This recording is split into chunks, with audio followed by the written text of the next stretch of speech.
This is a story of a mother who never gave up. She drove a taxi day and night to feed her two daughters. One cold night, everything changed in 1 second. Let's begin the story. My name is Laura. I am 33 years old. I live in Chicago, Illinois. I am a mother of two lovely daughters. Their names are Emily and Lucy. They are my whole life. I wake up for them. I work for them. I breathe for them. Without my daughters, my life has no meaning. Life was never easy for me. When I was very young, my mother passed away. I grew up without her love. I felt alone most of the time. Later, I got married. I believed my life would become happy. I believed I would have a family. But I was wrong. When my younger daughter was still a baby, my husband left us. He walked away one morning and never came back. He did not call. He did not send money. He did not ask about his children. It was like we never existed. From that day, I became a single mother. I had no parents, no brothers, no sisters. I had no one to help me. I did everything alone. We lived in a very small apartment. The rooms were tiny, but it was our home. Every month, I worried about rent. Every night, I worried about the future. I did not go to college. I did not have a good education. I searched for work, but no one wanted to hire me. Finally, I became a taxi driver. I did not own the car. I rented it every month. Before earning money, I already had to give money away. I drove all day and sometimes all night. I drove when I was tired. I drove when my body hurt. I drove when my heart felt heavy. Some people were kind passengers. Some were rude. Some paid honestly. Some tried to cheat. But I never stopped working. I worked because my daughters needed food. I worked because they needed clothes. I worked because rent did not wait. At night when my girls were asleep, I sat beside them. I touched their hair. I kissed their small foreheads. I whispered, "I love you. I will never give up." One winter evening, I was driving my daughters home. The night was dark. Cold rain fell from the sky. The road was slippery. The car heater was broken. "Mom, I'm cold," little Lucy said softly. "I know, sweetheart," I replied. "We will be home soon." My hands were shaking on the steering wheel. The street was quiet. Then suddenly, bright lights came toward us.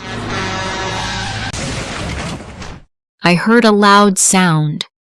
Pain filled my body. Everything went black. When I opened my eyes, I saw a white ceiling. I smelled medicine. I heard machines. I was in a hospital. My body hurt badly. My head felt heavy.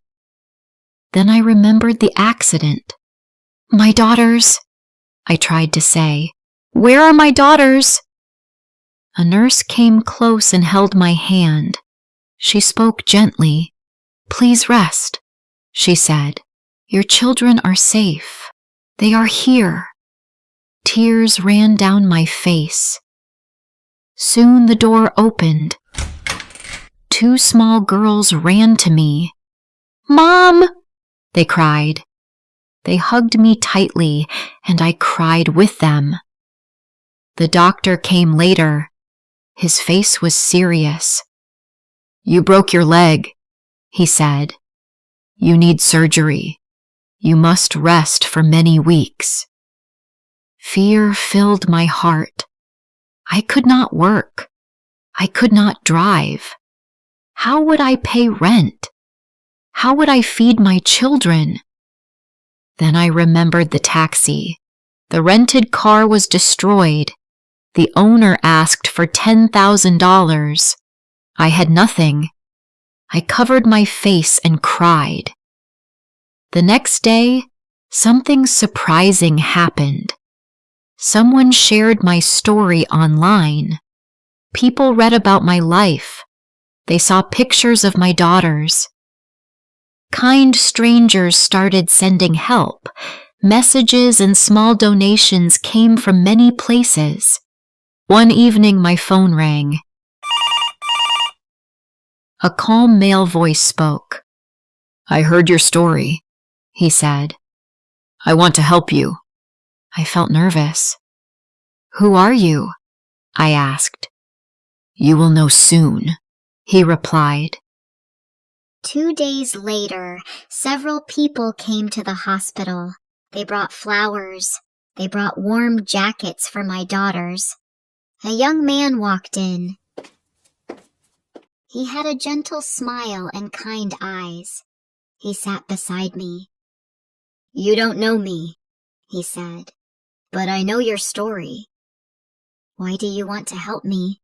I asked. He smiled softly. "Because I can." A few days later, all my hospital bills were paid. I did not owe anything. I cried from relief. But that was not the end. One afternoon, they took me and my daughters to a new place. It was a beautiful house, big windows, warm rooms. "This is your home now," they said. I could not believe it. My legs felt weak. I fell to my knees and cried. My daughters hugged me and cried too. "Is this real?" I whispered. "Yes," they answered. "It is real." Later, the young man asked me one question. "What is your biggest dream?" I wiped my tears and said, "I want to open a small grocery store." He smiled. "Then we will do it." Months later, I stood inside my own store. Shelves were full. Fresh food was everywhere. Customers smiled at me. I was no longer just a tired taxi driver. I was a shop owner. I was strong. One evening, I invited the man for dinner. My daughters helped cook. Emily placed flowers on the table. Lucy made a drawing that said, "Thank you." When the man arrived, my daughters hugged him. I walked forward with tears in my eyes.